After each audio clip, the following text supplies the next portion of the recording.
Hello everyone, আসসালামু আলাইকুম। সবাইকে ওয়েলকাম জানাচ্ছি নতুন রেসিপি দেখার জন্য।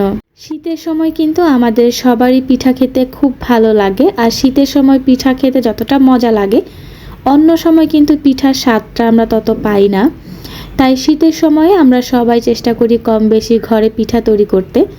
আর সেই রকমই একটি শীতের পিঠা নিয়ে হাজির হয়ে গেলাম, তেলের পিঠা বা পোয়া পিঠা। এই পিঠা শীত ছাড়াও যে কোনো সময় তৈরি করা যায়, তবে শীতের সময় খেতে বেশি ভালো লাগে নতুন গুড়ের তৈরি এই তেলের পিঠা। আশা করছি আমার আজকের পিঠা রেসিপিটা আপনাদের ভালো লাগবে। আমার রেসিপি ভালো লাগলে প্লিজ আমার চ্যানেলটি সাবস্ক্রাইব করবেন।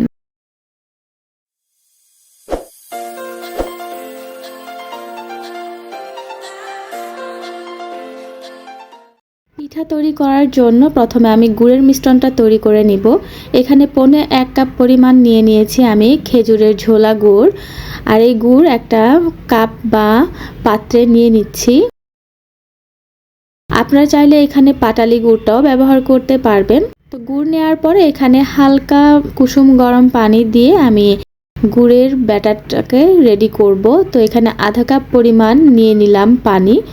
এখন এই পানির সাথে গুড়টা ভালো মতো মিক্সড করে নিব। আর হালকা কুসুম গরম পানি দিয়ে কিন্তু আমি এই গুড়টা রেডি করে নিয়েছি। এখন আমরা ব্যাটার তৈরি করার জন্য নিয়ে নিচ্ছি এখানে চালের গুঁড়া 1.5 কাপ পরিমাণ, আর সাথে দিয়ে দিব আধা কাপ পরিমাণ ময়দা। ময়দাটা দিচ্ছি এই কারণে যাতে পিঠাটা অনেকক্ষণ পর্যন্ত সফট থাকে। সাথে দিয়ে দিচ্ছি সামান্য পরিমাণ লবণ।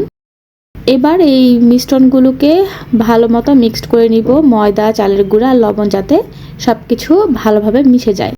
সব কিছু মেশানো হয়ে যাবার পরে তারপর এখানে আমরা যে গুড়ের মিশ্রণটা তৈরি করে রেখেছিলাম সেখান থেকে অল্প অল্প দিয়ে একটা ব্যাটার তৈরি করব।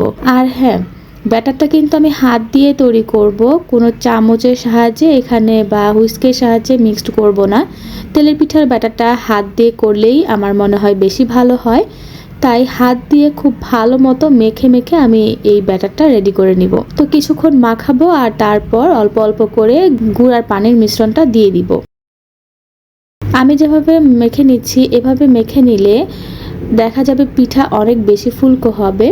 তাই খুব ভালো মতন এভাবে মাখিয়ে নিতে হবে। যত বেশি ফেটানো হবে এই ব্যাটারটা বা মাখানো হবে তত ভালো পিঠা তৈরি হবে।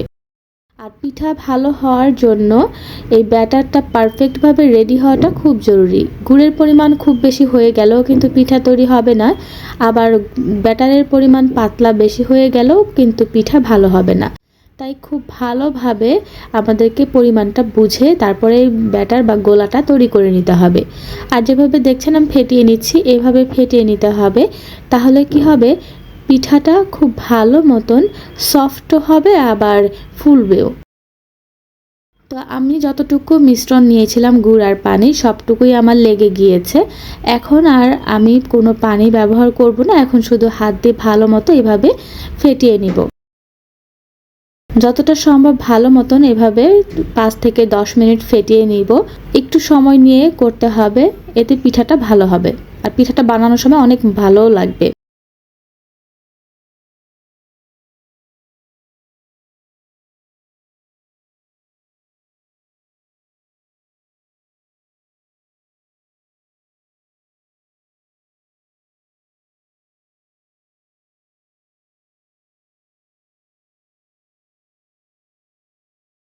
তো আমাদের কিন্তু গোলাটা রেডি হয়ে গিয়েছে। আপনারা কিভাবে বুঝবেন পারফেক্টভাবে এই ব্যাটারটা তৈরি হয়ে গিয়েছে সেটা আমি আপনাদেরকে দেখিয়ে দিচ্ছি।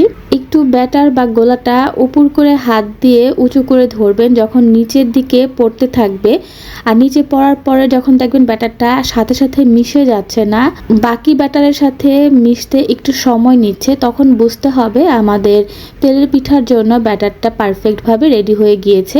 এই ব্যাটারটা খুব বেশি পাতলা হবে না। এখন এই ব্যাটারটা আমরা 10 মিনিটের জন্য রেস্টে রাখবো। 10 মিনিট পরে চুলায় তেল ডুবো করে গরম হতে দিয়েছি পিঠাগুলো ভেজে নেওয়ার জন্য। আর পিঠাগুলো প্রত্যেকটা ভাজার আগে এভাবে একটা চামচের সাহায্যে ব্যাটারটাকে গুলিয়ে নিতে হবে ওপর নিচ করে। এখন গরম তেলের মধ্যে আমরা ব্যাটার দিয়ে দিব যতটুকু বড় ছোট করে পিঠাগুলো ভাজতে চাই। আর ব্যাটার দেওয়ার সাথে সাথে কিন্তু নাড়াচাড়া করা যাবে না, তাহলে কিন্তু পিঠাটা ফুলবে না। তো অপেক্ষা করতে হবে কিছুক্ষণ। এর মধ্যে দেখা যাবে পিঠাটা খুব সুন্দর মতন ফুলে উঠেছে। তারপর আমরা সাইড থেকে এভাবে তেল উপর দিকে দিব, এতে করে পিঠাটা সুন্দর উপরেও ভাজা হবে।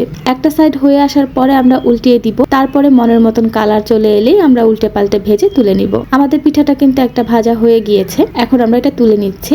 আর হ্যাঁ, আরেকটি কথা অবশ্যই স্মরণে রাখতে হবে, পিঠা ভাজার জন্য চুলার হিটটা কিন্তু পারফেক্ট ভাবে রাখতে হবে। যদি চুলার হিটটা খুব বেশি দেয়া থাকে সেই ক্ষেত্রে পিঠাগুলো কিন্তু ভালো হবে না, ভিতরে কাঁচা থেকে যাবে আর উপরে পুড়ে যাবে। আর সেটার জন্য চুলার হিটটা থাকতে হবে মিডিয়াম হাইতে, এবং তেলটাও খুব বেশি গরম করে নিয়ে তারপরে কিন্তু পিঠাগুলো ভাজতে হবে। তার মানে এই না যে পিঠা ভাজার জন্য তেলটা অনেক বেশি গরম করব যাতে পিঠার ব্যাটার দেওয়ার সাথে সাথে তেলে দেওয়ার সাথে সাথে পিঠাটা পুড়ে যায়। আমরা বুঝে শুনে তারপরে পিঠাগুলোকে তেলের মধ্যে ছাড়বো এবং মিডিয়াম হাইতে চুলার জালটাকে রেখে প্রত্যেকটা পিঠা আমরা ভেজে নিব। দেখতে পাচ্ছেন প্রতিটা পিঠাই কিন্তু আমার পারফেক্ট হয়েছে। প্রথম পিঠাটা যেমন সুন্দর হয়েছে, তারপরে বাকি পিঠাগুলোও কিন্তু ফুলকো হয়েছে। আর এই পিঠাগুলোকে গুড় দেওয়ার কারণে সুন্দর কালার এসেছে। আপনারা চাইলে চিনি দিয়েও কিন্তু এই তেলের পিঠা তৈরি করতে পারেন।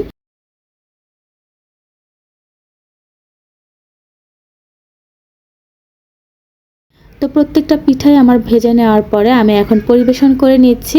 আর এখানে এই পিঠাগুলো কিন্তু উপরে সাইড দিয়ে একটু ক্রিস্পি হবে এবং ভিতরে অনেক সফট, খেতে ভীষণ মজার। একটু ভেঙে দেখাচ্ছি ভিতরটা দেখলে বুঝতে পারবেন এটা কতটা পারফেক্ট হয়েছে। আশা করছি আমার এই সহজ তেলের পিঠা রেসিপিটা আপনাদের ভালো লেগেছে। আমার এই দেখানো পিঠা রেসিপিটা ফলো করে যদি আপনারা তৈরি করেন তাহলে আপনাদের পিঠাও পারফেক্ট হবে। আজকের মতো এখানে বিদায় নিব। সবাই ভালো থাকবেন, সুস্থ থাকবেন। আল্লাহ হাফেজ।